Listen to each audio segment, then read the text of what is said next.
Hi guys! Welcome back to Yanni's Room. Tara, pasok. Feel at home! Grabe, gusto ko lang sabihin sa inyo na this is my third attempt na i-shoot tong episode na to dahil hindi ko alam kung anong meron kahapon. Biglang nabablanko yung utak ko. Parang nag-glitch ang mga bituin ko. I don't know what's going on, girl. But, yes, I am here and this episode might be my birthday episode. Tama? Ito ata ang birthday episode ko. Lalabas ata to ng Feb 5 or Feb 6, which is my birthday. So, happy birthday to me. Birthday to me. Shit. 24 na ako. Alam nyo, oh my God, ang tanda ko na. Nasanay kasi ako na dati kapag nasa isang room full of people or like nasa isang event ako, kapag tinatanong nila yung age ko, sabihin ko, I'm 18 or I'm, like, actually nag-start ako 16, diba? So, I'm 16, 17, 18, 20 even. Tapos, ang bata ko, like, ako yung pinakabata sa isang room. Ganyan. Lagi sila nagugulat. Right now, ako na yung nagugulat. Ako na yung matanda. Ako na yung kapag nagtanong sa tao na, uy, ano yung taon ka na? 18? Damn, that's a child. Oh. Ate na ako. Literal na tinatawag na akong Ate Yani. And gets, right.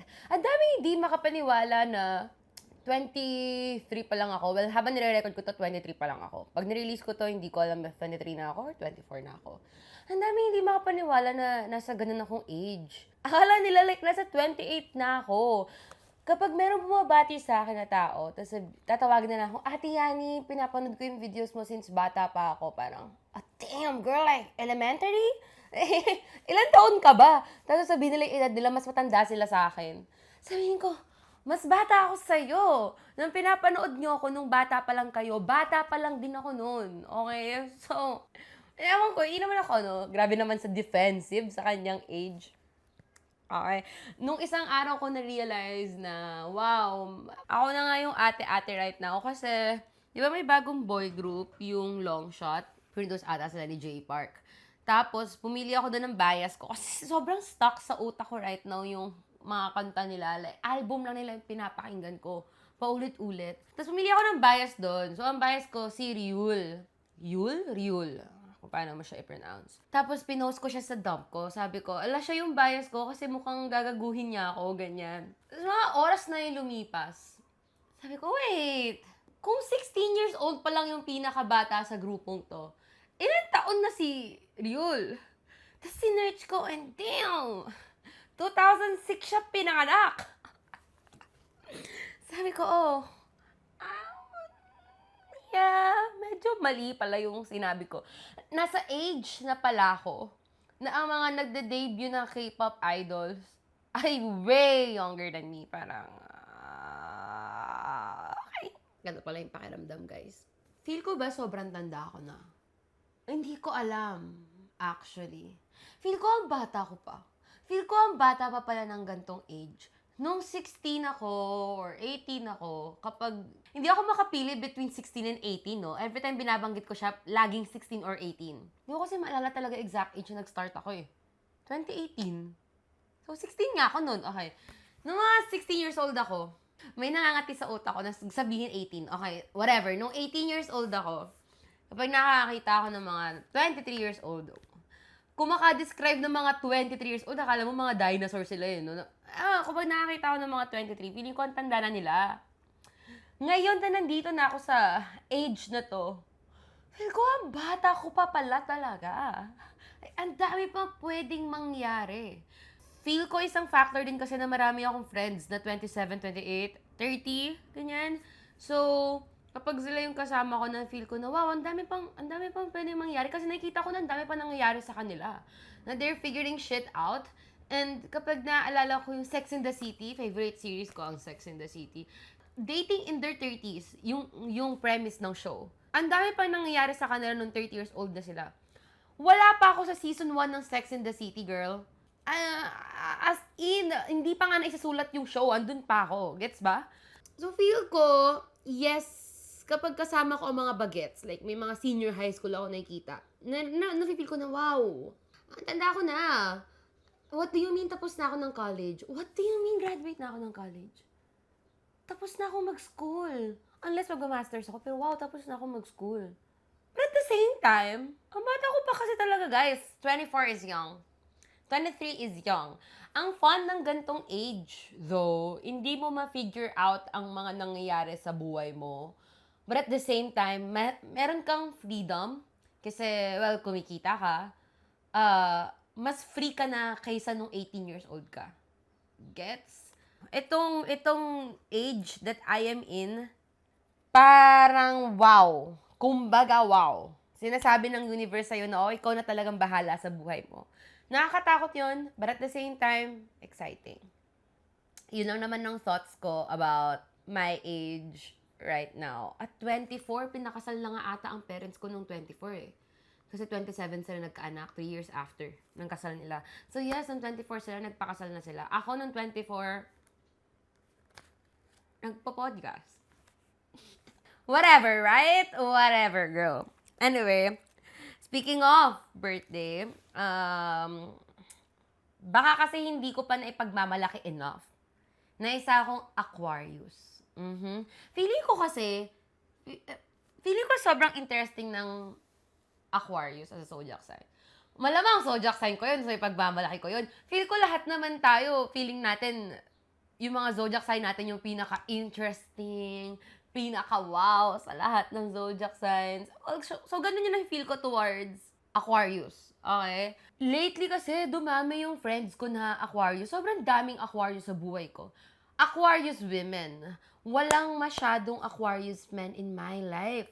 Si Hudson Williams lang ata. He's not even in my life. Ang daming mga Aquarius men na, Hudson Williams, Paul Mescal, if I'm not mistaken, Tom Blythe, alam ko Aquarius siya. May something about Aquarius people, aminin nyo na. Wala ba? Hindi ba? Sorry, ako lang ba nag-iisip nun? Okay, sa Aquarius women, Yani Hatisu. Aquarius women, okay, wait. Christine Reyes. Alam niyo ba na Aquarius si Christine Reyes? Magkasunod kami ng birthday. Actually, sa night na ilalabas tong episode na to, birthday niya. Happy birthday, Miss Christine Reyes. And advance happy birthday to me. Christine Reyes, Kylie Padilla, Noor Hushmand, dami pa. Ang dami pang Aquarius women na wow. Nabanggit ko lang sila kung tatlo kasi classmate ko sila sa workshop.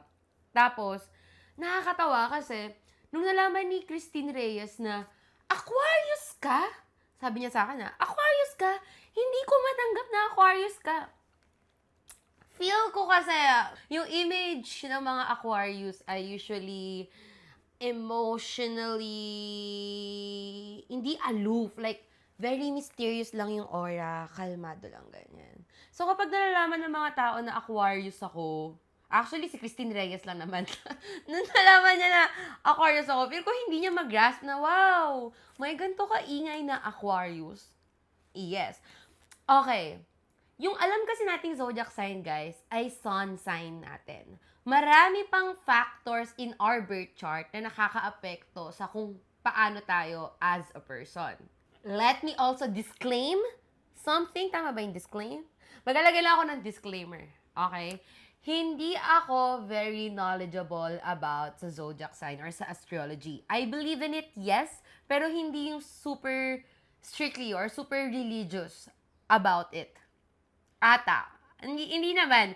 Hindi naman ako yung tipo ng kapag nalaman ko na, ay, Gemini ka, huwag tayo maging friends. Hindi naman ako yung tipo ng ganon. Kasi gets ko na may mga tao na naiik sa mga tao na naniniwala sa astrology. Kasi feeling ng mga tao na ayaw sa astrology, yung mga naniniwala sa astrology ay super annoying about it. And wala pa ako namimit na taong ganun na sobrang, ganto ka kasi, ganto ka. Actually, meron pala, pero hindi naman sila super annoying about it. Ako, personally, I believe in it kasi fun siya, okay? It serves as a guide. I feel like yung mga gantong bagay, kagaya ng astrology and religion, napunta ako sa religion. Pero yung mga gantong bagay, kaya tayo naniniwala doon. Kasi it helps us make sense of life in general. or like itong grander scheme of the universe, of our personalities, na ang hirap i-grasp, okay? Even yung mga sarili natin, ang hirap intindihin. And then, yung mga bagay kagaya ng astrology, religion, it helps us make sense of those things na hindi natin ma-make sense. Redundant. Alam niyo, hindi natin fully maintindihan. Kaya ang fun ng astrology kasi, ang daming bagay about myself na, ano ba to? Like, kamot ulo ako.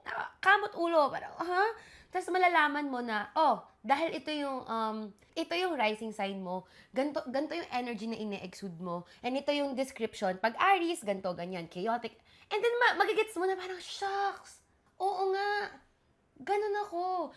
And so, yun yung nakaka-wow about sa astrology. Hindi ko naman pipilitin ng mga tao na mag-subscribe to it. If ayaw nyo, edi wag.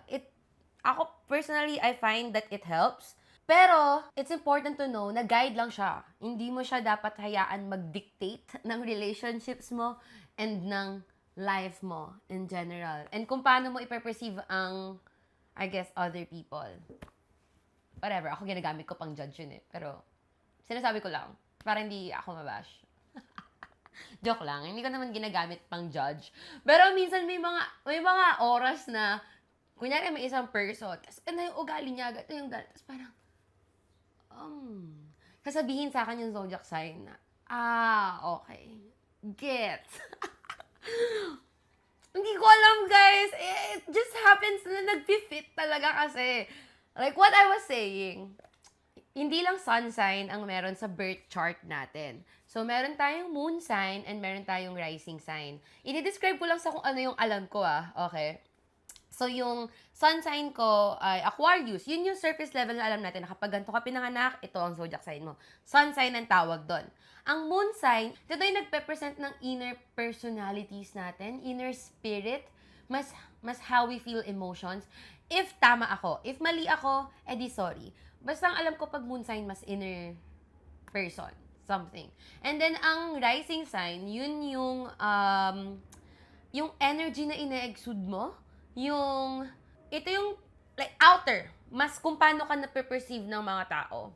So, tingin nyo, anong moon sign and rising ko? Bibigyan ko kayo ng mga 10 seconds para hulaan bago ko sabihin. Hindi naman sa interesado kayo sa akin, but I'm assuming na interesado kayo kasi nandito kayo sa podcast ko. So, okay.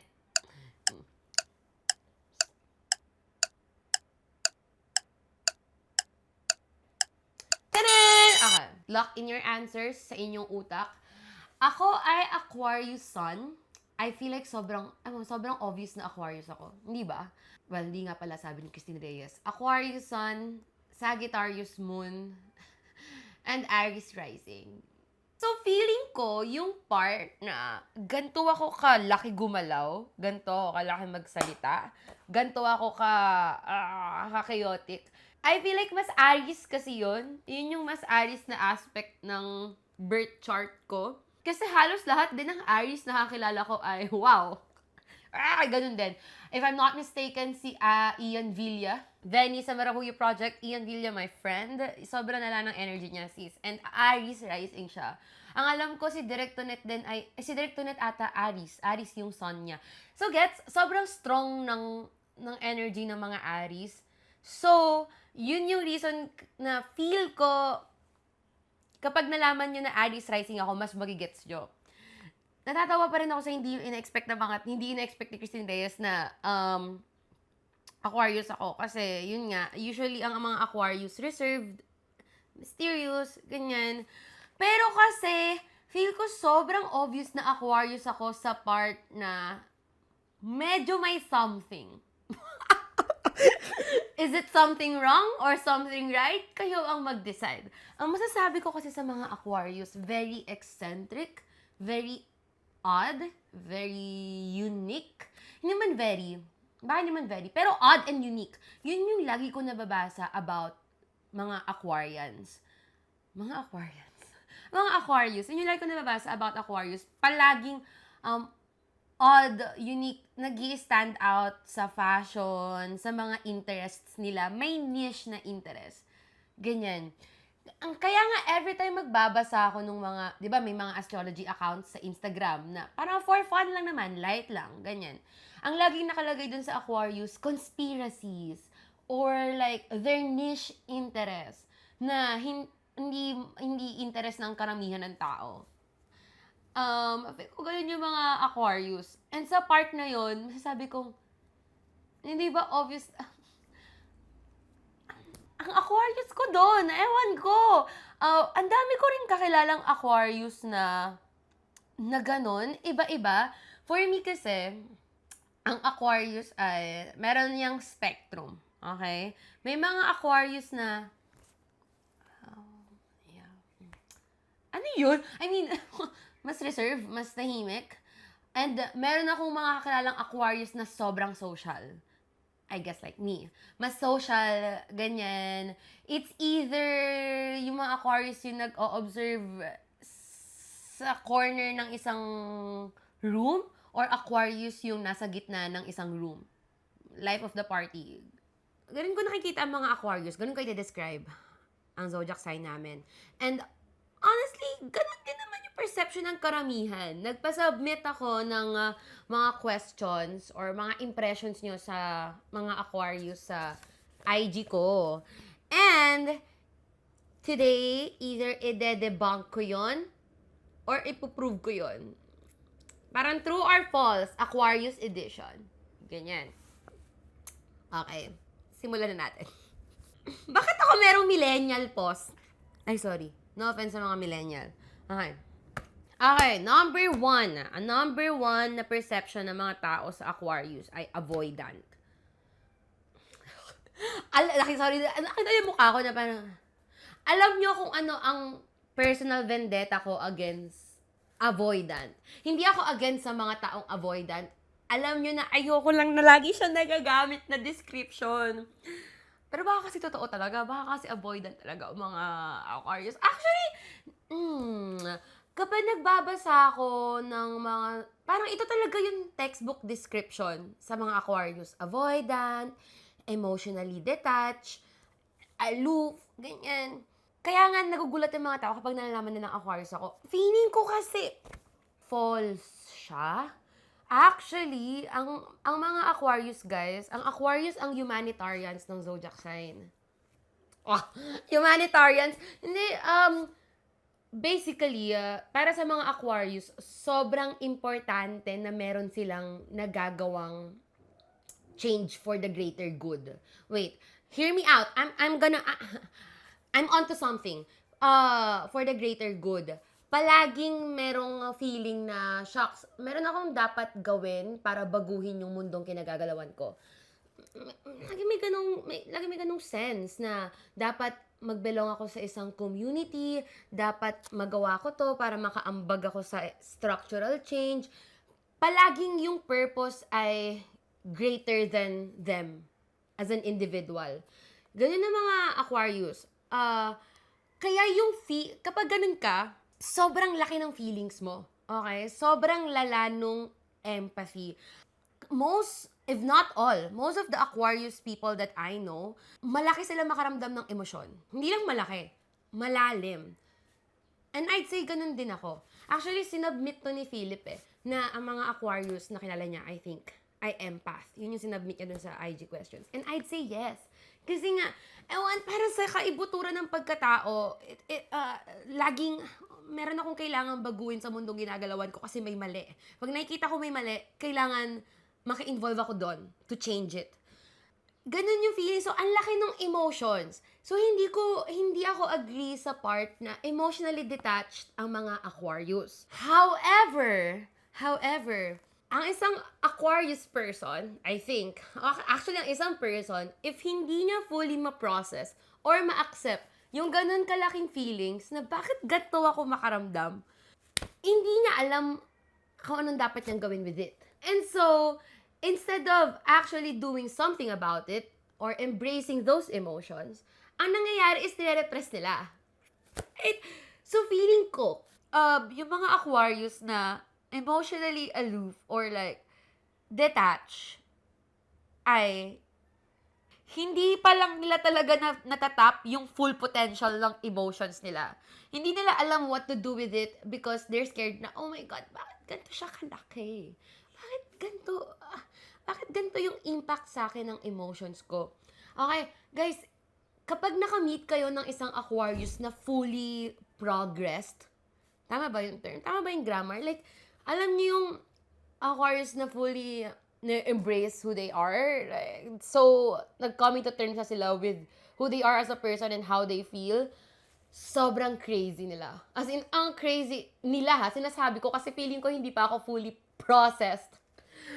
Hindi pa ako fully processed and progressed na Aquarius. But I've come a long way. Yung fact na kaya ko mag-talk about my feelings sa isang podcast even, I'd say na malalim akong, hindi naman sa binubuhat ko yung sariling bangku ko, pero alam ko na how I make sense of my emotions and how I make sense of things ay iba. Na-observe ko siya kasi syempre pinapanood ko kung paano ako magsalita compared sa kung paano ako before.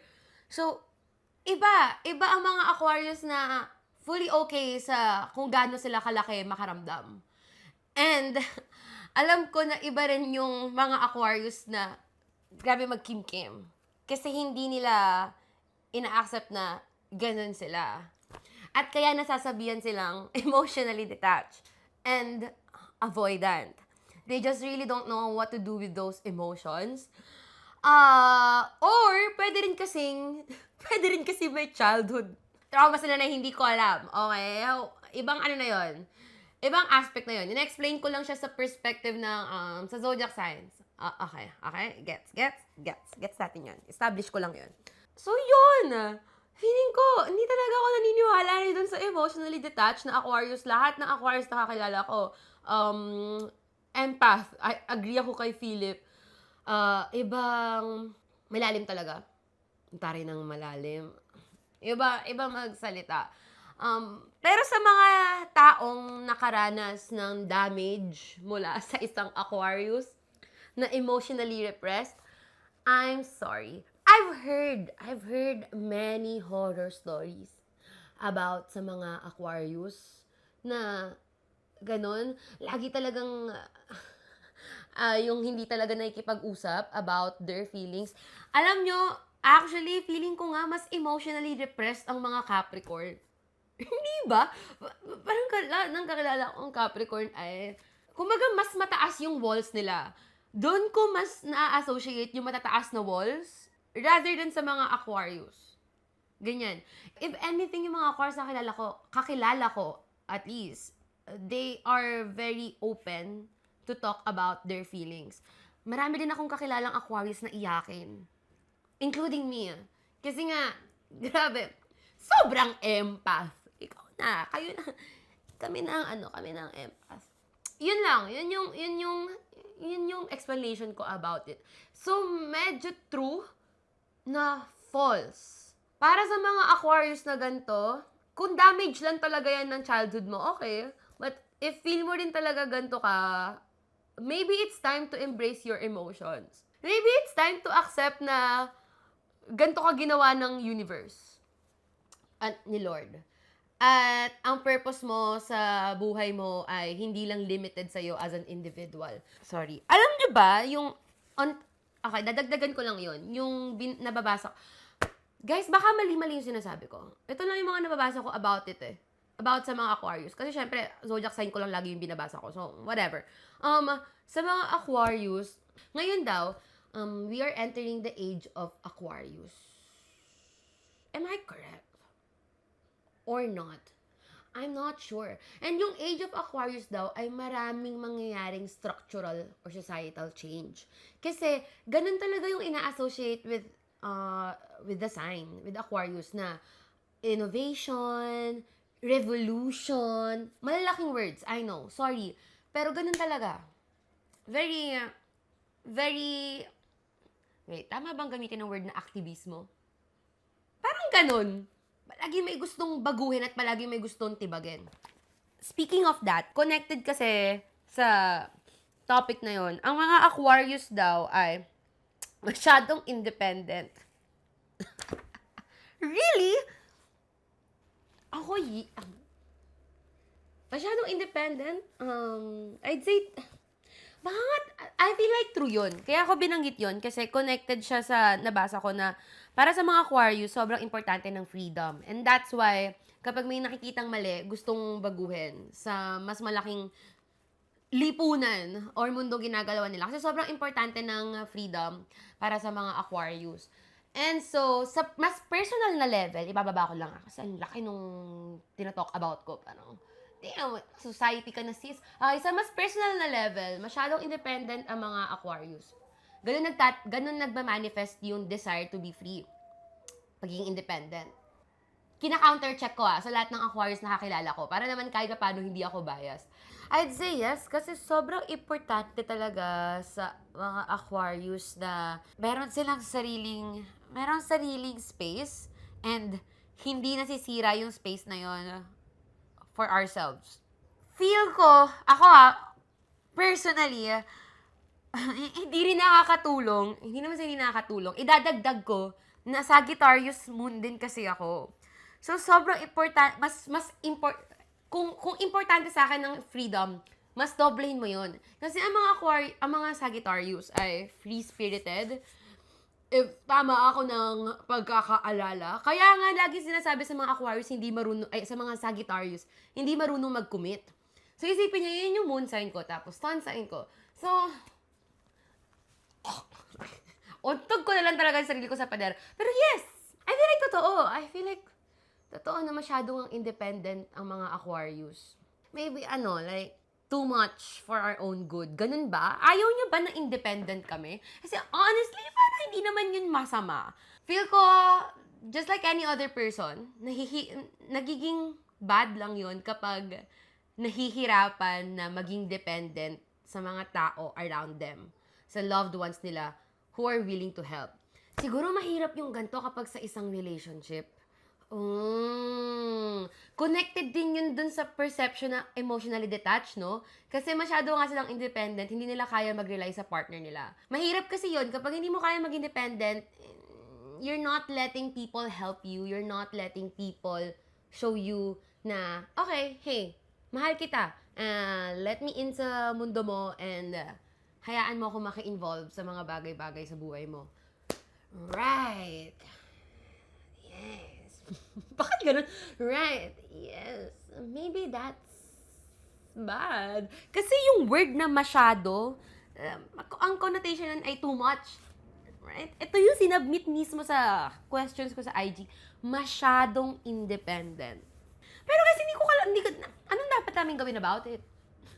Anong dapat namin gawin about it? Kaya feel ko nga, yung mga, kapag meron talagang pinapasok sa buhay, ang mga Aquarius, nahahayaan nilang tumulong sa kanila, malaking bagay yun.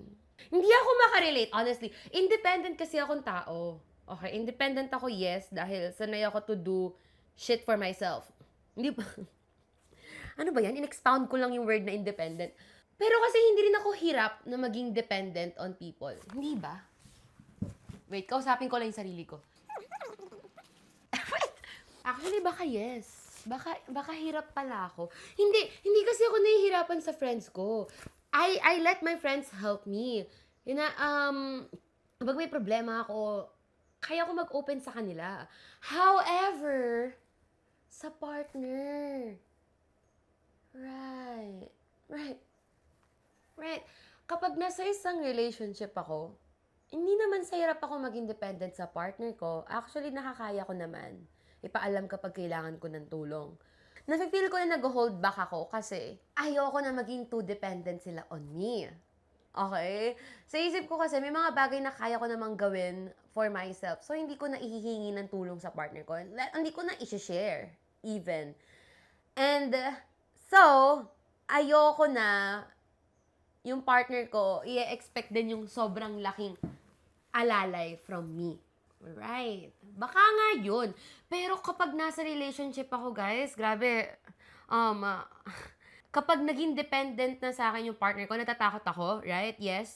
Pero, madalas hinahayaan ko. Parang ang dami kong relationships na naging ganon, na ang dami ko nang nakikerry Kasi andun na ako nakapasok na ako, hinayaan ko na sila maging dependent sa akin. So, tinutodo ko na. Kaya as much as possible, habang wala pa ako dun sa point na hinahayaan ko na yung partner ko mag-rely sa akin, kinokontrol ko na parang, okay, no, dito na tayo. Wag na. Kasi kapag hinayaan mong tulungan kita, alam kong tutulungan kita down. Alam kong I will mother. Literal. And that's bad. That's bad, okay? Meron bang trait sa mga Aquarius na nagmamother? Or ako lang yon? Kasi that's bad. Please let me know. Hala, hindi ko nga nakikita yun sa mga zodiac sign. Baka nga hindi siya Aquarius thing. Baka that's just me. Okay guys, alam nyo, ang Venus sign ko kasi, ang Venus sign, yun yung in charge sa kung paano ka sa relationships mo. Yes? So, ang Venus sign ko kasi guys ay Aquarius din. So, I don't know. Baka nasobrahan sa empath. Sobrang empath to the point na lahat ng pinoproblema ng partner mo, sinasalo mo na rin. What happened to being independent, girl? Kaya doon ako natatakot na umabot sa point ng dependency kasi alam kong kapag andun na ako, hindi ko nabibitawan. Alalayan na kita. Okay. Sige. Damn. Dapat bang inadmit ko yun sa podcast? Whatever. Let us move on. Ayun, isa yun sa mga na-receive ko na question. Masyadong independent? I think that's true. And what about it? Okay? Next ay, ang ikli ng pasensya.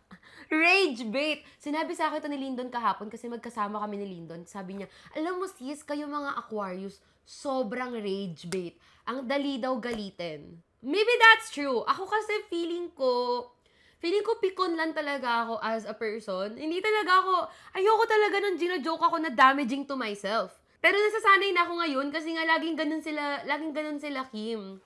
Tapos, yung self-deprecating din na humor minsan. So, nagagawa ko siya. Pero kasi, for the longest time, hindi ko na yun pinapractice Kasi ayoko na nga dinedegrade ko yung sarili ko. So, kapag nire-rage bait talaga ako ng mga kaibigan ko, parang, ano ba? Okay, akala ko that's just a Yanni thing. Napikon lang talaga ako.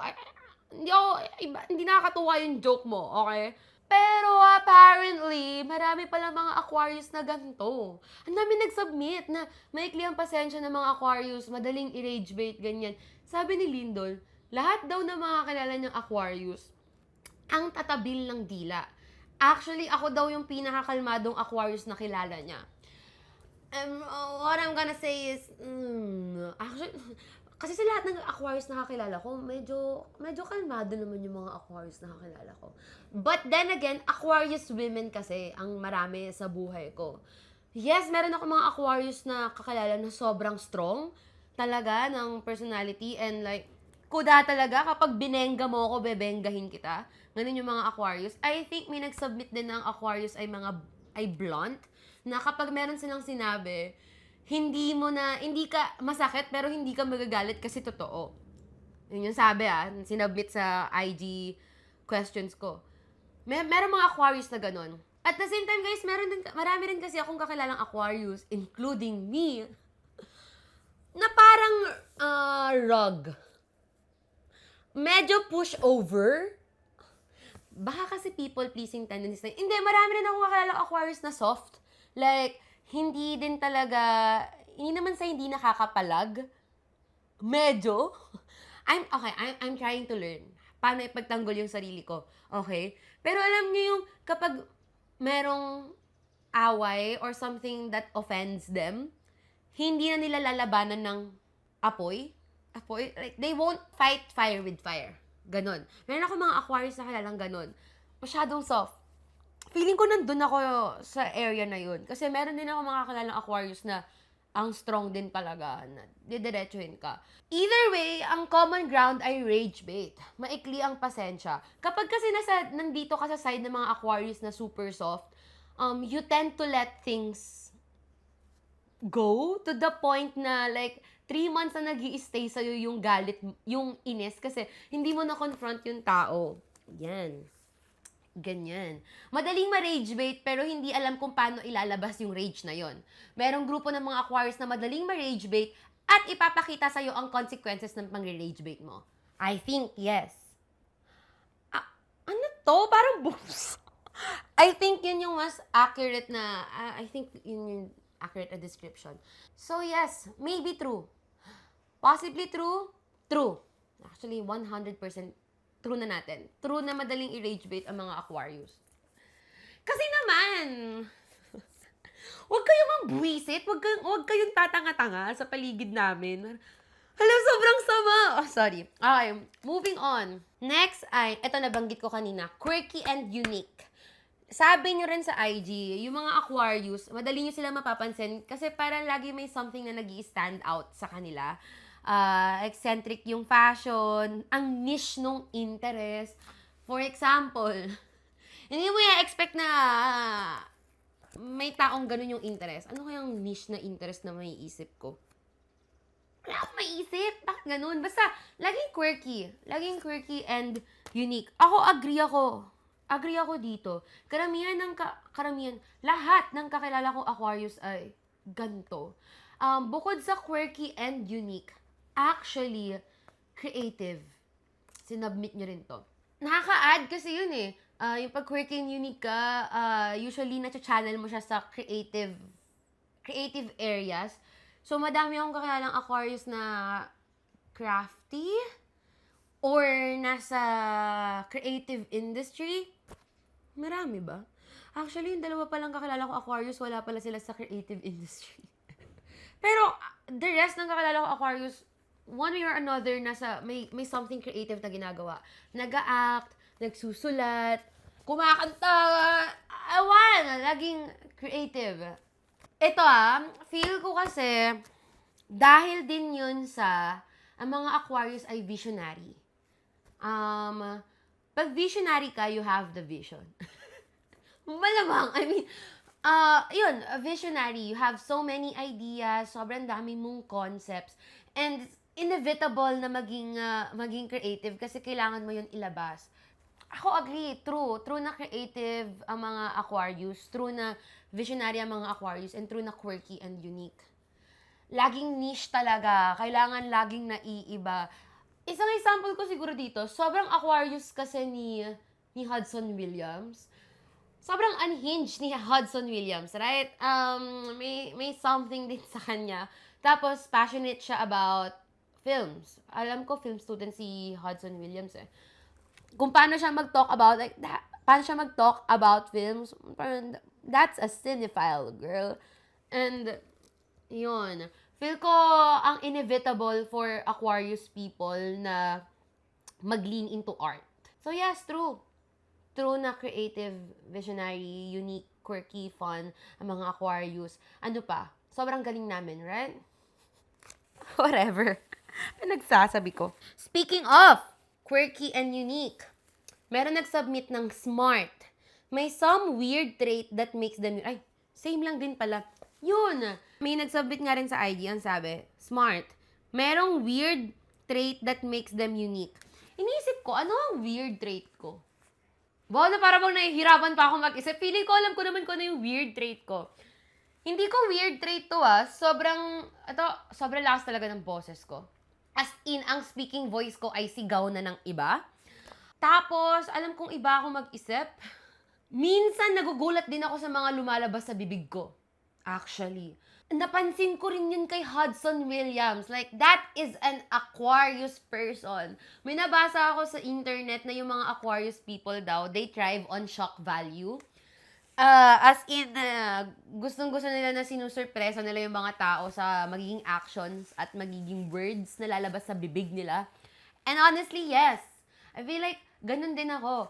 Minsan kasi hindi ko rin naman pinaplano kung ano yung sinasabi ko. Minsan nagugulat din ako sa sinasabi ko. So kung nagugulat kayo sa sinasabi ko, ako rin. Nagulat tayong parehas. Right? Pero yes, ano pa weird trait ko? Ako feel ko sa fashion ko, distinct din kung paano ako manamit. Pero hindi pa ako super quirky manamit eh. Kasi kapag napupunta ako ng Cubao Expo, tapos nakikita ko yung mga tao doon, like, wow, that's quirky. Feeling ko hindi pa ako super quirky, sa fashion, pero quirky. Pag kino-compare ko naman sa ibang friends ko na hindi rin naman into fashion, masasabi kong, okay, mas fashionable naman ako a bit. So, yes. Ano pa?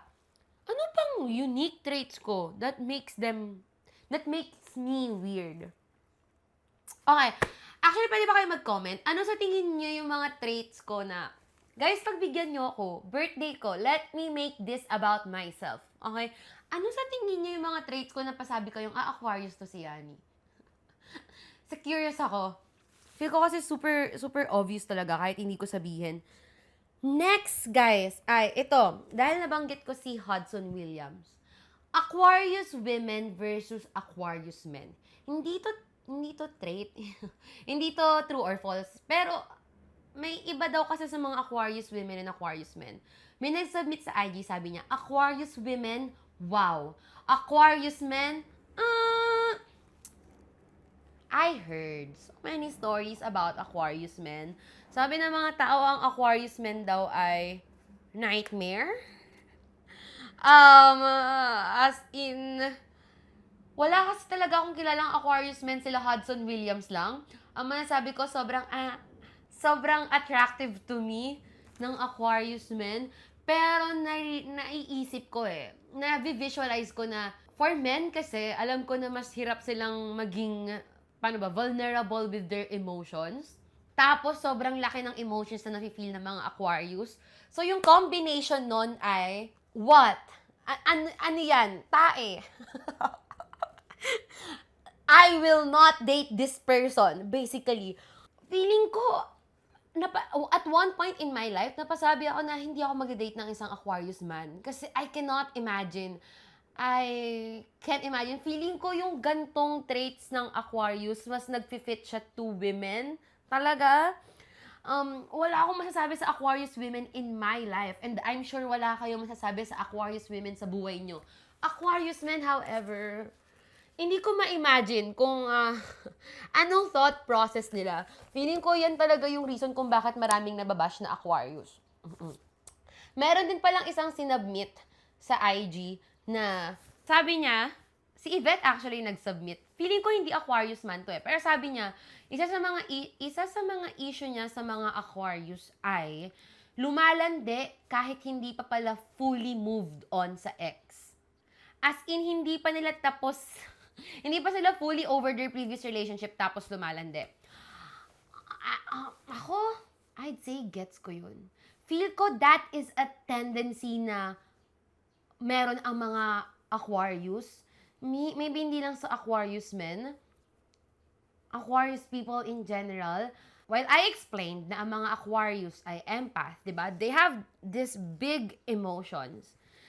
Masasabi ko rin na yung big emotions na yun ay messy. As in, messy as fuck. Personal experience, okay? So, kapag may nagsasabi ng mga tao na ganito yung na-experience nila sa mga Aquarius people, nag-ghost, hindi kinommunicate kung ano yung na-feel nila, tinotopak, meron pa palang feelings, unresolved feelings from previous relationships, tapos pumasok ng relationship with them. Yung mga ganun, kapag naririnig ko yon about Aquarius people, in a way, nagigets ko, hindi ko gagawin. Hindi ako ganun tao. Pero alam ko na somehow aligned siya sa pagiging Aquarius.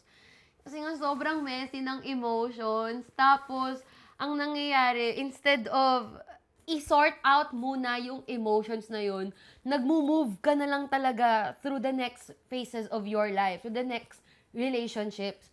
Ang nangyari sa akin ganyan, personal, ay I think pumasok ako sa isang relationship, pumasok ako sa mga relationships habang hindi ko pa fully napaprocess yung previous relationship ko. Kasi akala ko okay na ako. Sa isip ko, okay, nagfo-flow lang naman yung emotion sa akin. I'm sure I'll get over it. Kaya ko nang mag-move past this. Kaya ko nang i-entertain tong new relationship na to. Or kaya kong patawarin tong person na to. Well, in fact, hindi pa pala. Hindi pa pala. Just because umaagos yung emotion sa'yo, doesn't mean na ilalabas mo siya. Doesn't mean nare-resolve mo siya. Di pala, umiikot-ikot lang siya in your body. I'm not sure if I'm making sense. Pero ang dami kong kakilalang Aquarius din na ganon. Parang sis, hindi pa time. Hindi pa time for you to enter a new relationship or to build new connections. Saglit lang. Pero hindi, that never stopped us. And often, kami naman yung nagre-reap ng consequences na yon. So, Aquarius thing ba yung non-confrontational? Ay, nasabi ko na pala kanina. Oo nga pala, may mga confrontational na Aquarius at merong mga hindi. Merong mga Aquarius na pinapatagal yung emotions and unresolved conflicts with themselves at sa people around them. Kaya, ang nangyayari, either tatakbuhan na lang or ipagpapasa Diyos na lang. Right. Maybe agree. Agree ako. Feeling ko true yun. True yung may unresolved issues, tapos papasok sa kung ano mang chapter ng buhay nila na hindi pa tapos dun sa isa. Or nang-ghost, tumatakbo from their relationships. Yes, that's true. Okay. Hindi ko na ipagtatanggol. Wala na akong masasabi. Ano pa magagawa ko dyan? Kung masyadong maraming Aquarius na gumawa niyan sa buhay nyo, oh, I'm sorry.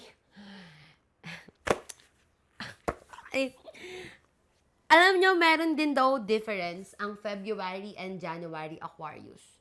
Hindi ko alam kung anong difference though. Nalaman ko lang to kasi, nung nasa workshop kami, si Kylie, sinabi niya kay Noor na, Aquarius ka? February Aquarius ka? Ah, okay. Tapos tinawag ako ni Noor. Sabi niya na, parang naghanap ng kakampi si Noor kasi, ano to? Anong vendetta mo against us na February Aquarius? Okay. Actually, yeah, feel ko merong distinction between January and February Aquarius. Feel ko kasi yung mga January Aquarius mas tame sila compared to February Aquarius. Yung February Aquarius, yung Aquarius na naiisip nyo na may topak, unhinged, crazy, like, 95% sure ako na February Aquarius sila. Yes. Kasi yung mga January Aquarius, parang, okay lang. Parang okay lang. Oo nga. Oh, wow. Wow, Aquarius ka. Wow. Iba yung February Aquarius. Iba yung aura, iba yung amats. There is something wrong. Yun talaga. Yes, hindi ko alam do. Oo, wala eh. Oo, actually. Mas nag-i-stand out sa akin yung, February Aquarius. Inangat yung birthday, hindi, mas nag-i-stand out in a way na, yun nga, may topak nga talaga. Sabi rin naman kasi ng mga tao, guys, labas to sa astrology, yung mga pinanganak daw ng February, may something. Ito pa yung term nila ha, as in kulang-kulang. Parang hindi ata politically correct yun. Hindi yun politically correct. Pero kasi, sinasabi, kulang-kulang dahil kulang nga yung araw sa February. So, ganun din daw yung mga pinanganak ng February. Kulang-kulang. Bitch, samahan nyo. Pero yes, I know. Alam ko ang lalakas ng topak ng mga February Aquarius. Hindi ko na i-defend. Actually, hindi lang February Aquarius. Idamay na natin yung mga Pisces. Ang lakas nga ng topak ng mga February. So, sa lahat ng tao in our lives, maraming salamat for being with us. I know you love us. I know na kahit malakas yung topak namin, hindi nyo kami kayang bitawan. Because we make your life fun. So, yeah. Yes! Okay. Next. Ito daw, ang sabi, feeling ko connected to dun sa hindi na ma-process na emotions. Meron daw serious grudge ang mga Aquarius, as in nagtatanim ng sama ng loob. Ako, sasabihin ko medyo false to. Yes, hindi namin napaprocess yung emotions. I mean, kapag nasa gantong group ka ng mga Aquarius. Pero wala akong kakilalang Aquarius na nagtatanim ng sama ng loob. If anything, lahat ng Aquarius na kakilala ko, ang daling magpatawad. Minsan nga hindi na okay. Kasi nga, gusto na mga Aquarius na, hey, let the emotions flow. Kung kaya natin itong i-resolve natin to. If kaya nating i-put tong conflict na to behind us, we will do that. Lahat talaga ng kakilala ko, Aquarius, ang daling magpatawad. Kasi alam niyo yung ayaw ng mga Aquarius na harang yung negative energy na yun sa buhay nila. Maka sa mga Aquarius na kakilala ko lang to. Pero, Ako hindi ako nakatanim ng sama ng loob kasi ayoko nun sa buhay ko. Ayoko mabuhay sa galit, guys. Ang hirap. Pero minsan fault ko nga rin yun kasi kulang ako sa galit. Kailangan kasi natin ng galit, okay? Alam ko na-explain ko na to sa podcast ko before. Pero yung anger kasi, it's a way for us to protect ourselves. Kapag na-hurt tayo or kapag, well, yes, na-hurt tayo. Wala na pala akong sasabihin. Yan, it's a way for us to protect ourselves. Pag hindi ka nagagalit, hindi rin talaga healthy. Okay? But at the same time, ako personally, hindi talaga ako nagtatanim ng grudge kasi ayokong bit-bitin yan. Mahirap mabuhay sa galit. Yes? Mahirap na lahat ng gagawin ko sa araw-araw ay fueled by anger. Parang may malaking bato na nakasit sa chest mo and it's sobrang shitty. I can be angry for a while. I can be hurt for a while. Pwede kong bitbitin yung anger na yun. Pero once ma-process ko yun on my own, wala na. Hindi talaga ako nagtatanim ng grudge. I believe sobrang importante na we forgive each other. Ay, excluded dito yung abuse, ha? Excluded dito yung usapin ng abuse. Kapag abuse, you don't have to forgive. Sorry, sinabi ko lang yun kasi mahirap na. Pero kung kaya talagang i-forgive, ifo-forgive. Karamihan ng mga Aquarius na kakilala ko ganun. Na kapag meron silang problems with their friends, sila talaga yung nag-go ng extra mile to make amends. Not me, though. Not me, medyo non-confrontational kasi akong tao, so hindi ako nakikipag-usap. Pero once may mag-initiate sa akin na, okay, ayusin natin to, very open ako about it. Wala. Well, hindi ko pa kilala sila Kylie Padilla masyado para mag-decide para sa kanila. Pero, so far, ganun. I feel like medyo false tong serious grudge. Or baka medyo true din naman kasi. Hindi naman natin alam. Pero, generally, I'd say medyo false.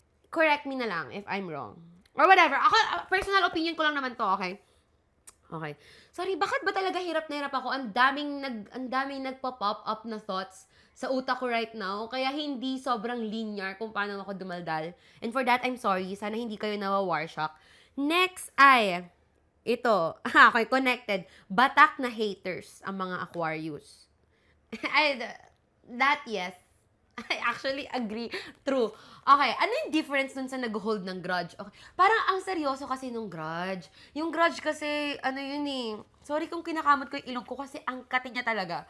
Yung grudge kasi parang, siya, like, sinusumpa kita hanggang mamatay. Iba yung grudge, mas mabigat yun.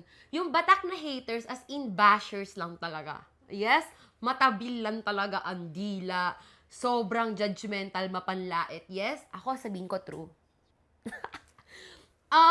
Siguro para sa mga hindi pa fully progressed na Aquarius. Kasi yung mga fully progressed na Aquarius na nakita ko, sobrang, sobrang serene na sila. In touch na sila sa emotions nila. Ayaw nila ng negative energy. And so, hindi sila nag-engage with this na babash. Me and my Aquarius friends, though, the GC goes hard. Masasabi ko talagang batak na haters nga, mga Aquarius. Nakakatawa kung paano mang-hate ang mga Aquarius. As in, they will run you down. But, mababait din naman kasi ang mga Aquarius. Wait, let me just defend myself. Mababait din naman kasi ang mga Aquarius. Hindi naman yung tipo ng nang-hate sila for no reason. Tapos sasabihin sa'yo, yung magiging mean. Ayun naman sabi ko, wala akong kakilalang Aquarius na mean. I don't think Aquarius people are mean. It's just that kapag friends nyo yung mga Aquarius, tapos meron kayong shared hatred for someone, sobrang saya kasama mambash ng mga Aquarius. Oo, yun. O hindi kayo magmamalinis, ha. Hindi nyo kayo ka-cancel dahil nang babash ako. For sure, nang babash din kayo. Okay? It's just that, alam ko yung importance ng GC. Alam ko yung importance ng keeping the conversations within your circles and friends lang. Hindi ko na need ipagkalat sa mga tao na ganito yung judgment ko sa'yo or ganito yung hatred ko for you. Kung walang reason, akin na lang yun at sa mga kaibigan ko. Pero yes, batak na haters sa mga Aquarius. That's true. Agree ako doon. Bukod dun sa batak na haters, feel ko rin kasi, connected. Feel ko connected. Opinionated ang mga Aquarius. Kasi nga, visionary. We have the vision. Okay? Feel ko, baka ako lang to. Baka binubuhat ko lang ang sarili kong bangko. Hindi, yung karamihan ng opinions ng mga Aquarius na kakilala ko, sobrang I love. Ako, personally, hindi naman sa pagmamayabang, feel ko yung mga opinion ko ay, kumbaga, wow, nakaka-cancel lang ako minsan for it, pero alam ko most of the time, tama ako. Kapag meron akong opinion sa mga showbiz sa mga pop culture, ganyan, sa music, sa movies. Alam niyo na marami akong opinion about films. Nagto-talk about films ako dito sa podcast. Alam ko na iba ko i-make sense yung, wala lang, baka binubuhat ko lang yung sarili kong bangko. Hindi iba kasi, ang OA nung mas malalim. So, sinasabi ko bang hindi kayo malalim mag-isip? Hindi. Feeling ko sobrang importante ng nuance sa mga Aquarius. Karamihan ng kakilala ko mga Aquarius ay kapag gumagawa ng opinion, all things considered talaga. Alam niyo yun, yung nuance ng situation. I think that's why ang fun kausap ng mga Aquarius about art. Ganyan, about acting. In my mind, naisip ko si Noor. Kasi super fun niya talagang kausap about acting. Laging, hindi lang acting, about art pala. Laging involved yung emotions kapag ine-explain yung mga bagay-bagay. Ako, na-realize ko na ganun ako kapag nanonood ako or kapag nagre-review ako ng films, di ba, sa mga podcast. For example, The House of Us, ganyan. Even if hindi super perfect nung writing na yon, when I see characters, hindi ko sila fully gina-judge just because hindi ako agree with their choices. Ewan ko, lagi kong nararamdaman yung feelings nila. Maybe that's the empath in me. Kaya kung paano ako mag-form ng opinions, lagi siyang based sa emotions na, yes, kung andun ako sa sitwasyon na yun, ganun yung mafe-feel ko. And that's why, maybe ganun din yung gagawin kong choice. Ganun ako mag-make ng opinions sa mga bagay-bagay, laging, paano kaya yung nafe-feel niya? And mas may intindihan ko. And napapansin ko na sa mga Aquarius people, ganun din talaga sila eh. Iba sila bumuo ng opinion. Maka ko lang to. At marami din talaga silang opinion. Kasi nga ang dami nilang nararamdaman. So, ang dami nilang ebas. Baka ako lang yon. Masasabi ko na opinionated ang mga Aquarius. And most of the time, yung opinions nila ay masarap pakinggan or masayang i-discuss. Yun na lang. Hindi ko sasabihin na most of the time yung opinions nila ay tama. Para hindi naman very mayabang. But, at the very least, fun to talk about. Yun na lang. Okay. Yun na lang. Ito, may nag-submit na ang mga Aquarius daw ay papansin. Papansin, tas magki-cringe after. As an Aquarius rising, ito daw yung ano niya. Tayo mga Aquarius, papansin, tas magki-cringe after. Alam mo, maybe that's you. Check. Actually, false. Hindi. Actually, baka medyo true. Kapag iniisip ko about other Aquarius people, nakakilala ko, maybe that's true, na gagawa sila ng something out of line para mapansin ng mga tao, tapos hindi nila magkikringe sila after. Yeah, baka medyo true. Pero kasi for me, false yun eh. I do not feel cringe. Meron ako mga certain na ginawa before na yes, parang, ano yan? Pero wala na guys, na-overcome ko na ang cringe eh. I embrace the cringe. Whatever I do right now, I do it willfully. Ba yan? Kung ano man yung pinagagawa ko sa internet, just know na ginawa ko yan. Fully aware of it. Okay? Next, siguro, babanggitin ko lang to. Kasi ito, hindi na to misconception eh. Nabasa ko to sa isang website nung nag-search na ako about Aquarius. Ang mga Aquarius daw ay meron, bilis ko magsalita. Ang mga Aquarius daw ay meron deep connection to community. Actually, nung nag-search ako, dun ko lang to nalaman. And na-amaze ako kasi alam ko, nabanggit ko na to sa podcast before na sobrang community person ko. Sobrang importante sa akin ang community. Sa ibang bansa, kaya kong tumira basta meron akong community. Kapag pumupunta ako sa mga cafe, parang nagiging natural sa akin na naghahanap ako ng community sa mga cafe na yon. For example, sa Brewman, meron na akong community sa Brewman. Ang saya ko na madami na akong friends na regulars and then even yung mga baristas nila. Kaya lagi ako nakatambay doon. Nung nasa LB ako, nakabuo din ako ng community sa cafe na tinatambayan ko. Ewan, parang anywhere I go, I just find the community. Kasi that's what makes a place special. Kahit gaano kaganda ang isang lugar, kung wala kang community na you feel like you belong, hindi talaga siya, So, hindi ko alam if yung other people or other Aquarius people, they feel this way. Pero at least to me, yes, sobrang laking bagay sa akin ng community. And maybe that's why kapag deep down nakaka-feel ako na meron akong dapat baguhin sa system na ginagalawan ko, that's because alam ko na nadadamage nun yung community ko and even the communities that I belong to. And so, mas feel ko yung urge to fight against those things na mali. That's how I explain it. Hindi naman ako si Mother Teresa na sobrang wow, mababago ko ang mundo. Alam kong hindi ko mababago ang mundo. Pero na-accept ko na sa sarili ko na isa sa purpose ko sa buhay ay maki-involve. Palagi. Hindi ko alam kung saan, pero I will be involved. Wala eh. Hindi ko naman natakasan ng mga between ko. This is how we are built. So, yun. Hi! Okay, yung isang misconception na introvert ang mga Aquarius, false. Feeling ko hindi siya limited to zodiac sign. So, false. Mukha ba akong introvert sa'yo? Bakit rage bait agad? Totoo pala talaga yung rage bait. Okay, next. Ito pa, isa to sa mga sinubmit nyo. Hirap ayain. Alam nyo, medyo false. Ang dami ko kakilalang Aquarius na kaladkarin. Meron akong kakilalang Aquarius si Dayan na nag-organize din talaga kapag meron kaming ganaps. And kapag inaya mo, she'll be there. Ako din, madali akong ayain. Basta talaga, kaladkarin ako. Lagi nga ako nasa labas eh. Feeling ko false yung hirap ayain. May naisip ako though, na hindi ko alam, baka mas true. Feel ko yung mahirap ayain because mahirap mag-keep in touch sa mga Aquarius. Like, ang hirap nilang i-reach out, meaning bad texter. As in, feeling ko yung mga Aquarius yung tipo ng antagal mag-reply. Sobrang bagal mag-reply, naka-do not disturb. Kausap mo for a while, tas biglang mawawala. Yun. True yun. Ako, I hate phone calls. I really hate phone calls. If kaya nating i-text to, i-text na lang natin. Tapos, ang bagal ko rin mag-reply. So, pag-usapan na lang talaga natin in person. Ako feel ko true na, maybe true yung mahirap ayain kasi ang hirap i-reach out. Mas true yung mahirap i-reach out. Hindi mo alam saan mo mahanap ang mga Aquarius. Or bad texter talaga.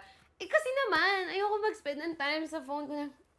Meron lang talaga akong active times para mag-chat. Sobrang bad texter ko. Guys, as in, susulpot lang ako sa GC for a while, as okay na. Yung mga ng friends ko, mas nakaka-bonding ko talaga in person. Or like, magpo-post lang ako sa dump, tapos magre-reply sila doon lang kami mag-uusap. 5 minutes, nagka-clock out na ako. Yeah, right. Okay, so, hirap ayain, medyo false, bad texter, medyo true. Hirap i-reach out. Yeah, agree ako dyan.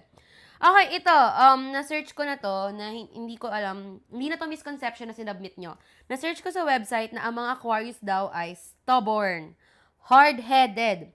One set na yung utak nila sa isang bagay or sa isang approach, mahirap na for them to shift. I'd say true. Ako nababaliw ako kapag ito na yung plano, tapos biglang need nating mag-iba. Pagiging stubborn, naalala ko, may time na Girl Scout nun. Elementary ako nun. Tapos, nagpapanatang makabayan kami. And then, dun sa panatang makabayan, na-shift yung words. Makatao, makadiyos, makakalikasan. Yun ba yung tama? Ewan ko, basta that time, iba yung sinabi. Tapos, feeling ko kasi, naiinis ako na, bakit yun yung sinasabi natin? Hindi ba ito yung tama? Tapos, nagganon ako. So, the point, nilapitan ako ng teacher na, ano nangyayari? Anong problema mo? So, sabi ko, hindi po ba kasi ito yung tama? Tapos, naalala ko lang. Kasi naalala ko na yun yung time na sobrang stubborn ko. Tapos, ngayon, kapag meron mga plano, kapag ganito na natin siya sinet, huwag na nating baguhin.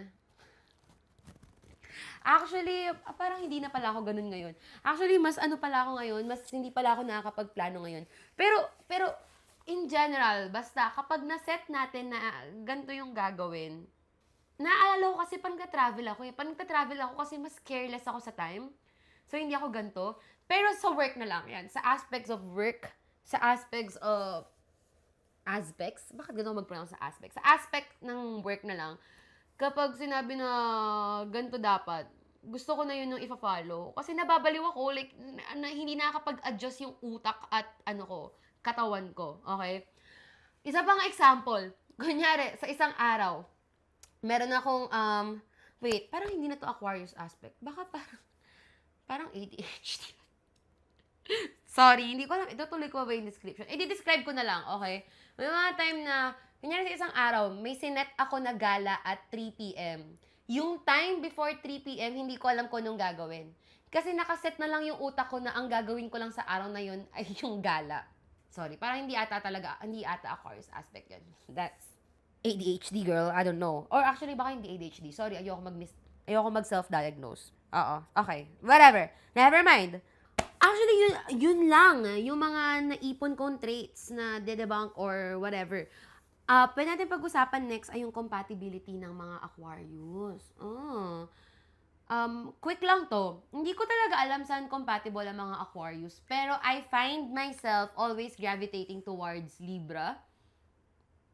Tama na nga. So, actually, samahan na nga ako sa mga Libra. Ang daming Libra na sobrang influential in my life. Or like, ang laki na naging roles nila sa buhay ko.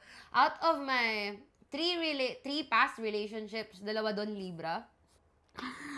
And then, dun sa isang relationship, basta merong importanteng Libra dun sa isang relationship. And then, next, si Kim Bejerano, Libra. Si AC, Libra. Ang dami lang talagang Libra na binago yung trajectory ng buhay ko. Hindi ko maipaliwanag kung bakit. Whenever I talk to someone, tas parang nagko-connect kami, sabi ko, anong zodiac sign mo, if you don't mind. Sabi nila, Libra sila.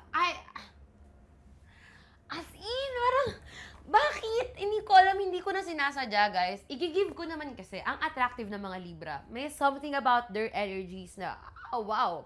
Wala pa ako nakikitang Libra na hindi attractive.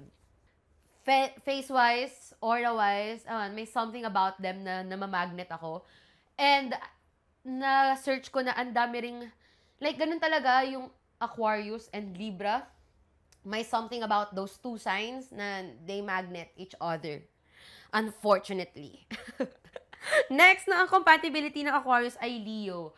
Okay, I love Leos. Alam ko sister signs ang Leos and Aquarius. Wala pa ako nakakakalandi ang Leo, pero sobrang love ko na friends ang Leo. Nakakasundo ko talaga sila. Next na compatible ay Sagi. Ito gets ko. Kasi free-spirited ang mga Sagittarius, sabi. And ganun din ang mga Aquarius in a way. And so, nakikita ko yung Aquarius-Sagittarius na combination. Baka nga lang, dahil sobrang alike, maging conflict siya. Lagi namang ganun, di ba? Tatay ko ay Sagittarius. Right. Okay. Next, medyo mahirap with the Virgo. Okay, ang mom ko Virgo. I love my mom. Pero feeling ko hindi kinakaya ng mga Virgo sa kung paano yung mga Aquarius. Feel ko mahalan talaga ako ng nanay ko kaya natitiis niya ako. Kasi sobrang organized nila, as in how they deal with their lives. Medyo systematic. And so, for an Aquarius, ang hirap mag-fit sa ganon. Nagka-clash talaga. So, alam ko na medyo mahirap with a Virgo. Experience din to from past relationships. And lastly, Gemini.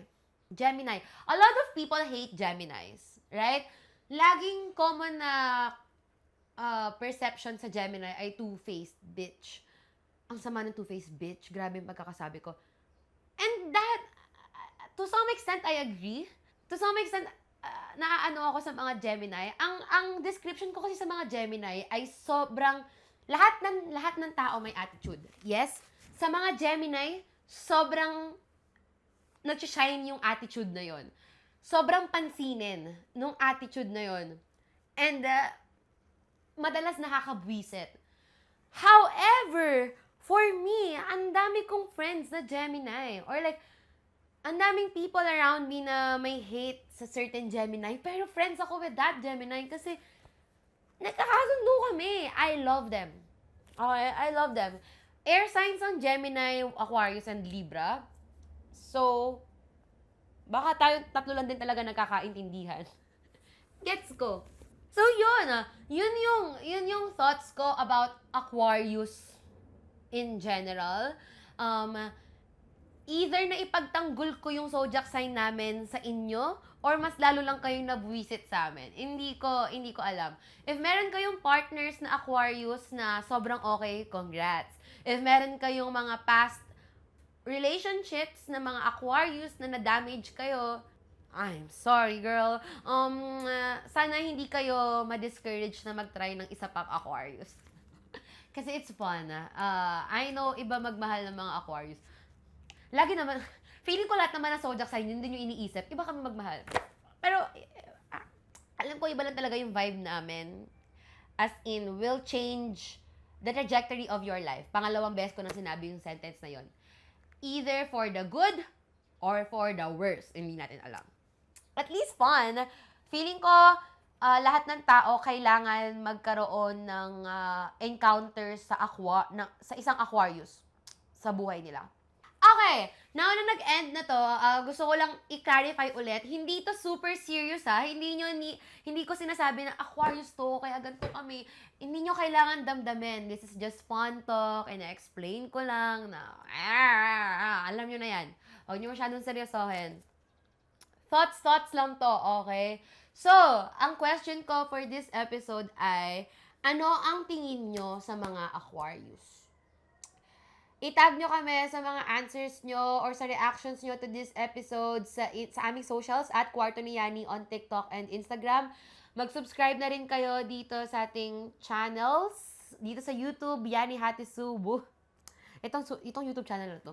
And then sa Spotify, Yani's Room. I-rate nyo rin kami doon ng 5 stars because why not? Okay? Naglalabas kami ng new episode every Thursday, 9 p.m. and every Sunday, 8:30 a.m. Sunday resets. Final na ako, Sunday reset na yung tawag ko dun sa segment na yun kasi cute naman pala yung Sunday reset. And, yun lang! Happy birthday to me! Thank you so much for listening to this episode. Sorry ko ang gulo. Sana hindi magulo yung train of thoughts ko. Anyway, bye-bye! Sorry nga pala sa ilong ko.